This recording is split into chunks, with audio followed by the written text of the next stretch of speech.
What do theatre arts have to offer teachers and students right now? That's a great question.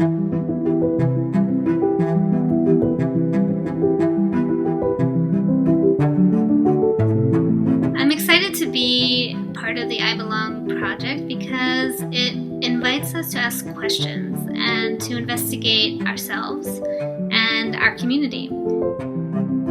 When you might think of puppets, you might just think of like the Muppets or some socks or paper bags on people's hands. But actually, it's a hugely diverse art form that has many different styles and approaches.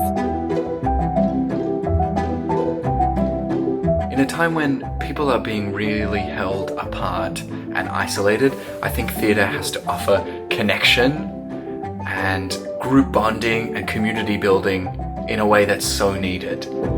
Fortunately for us, in art, there's never a wrong way to answer a question. And that's why I love it, and I hope that's why you love it too. I think theatre is a practice of renewal and energy adding.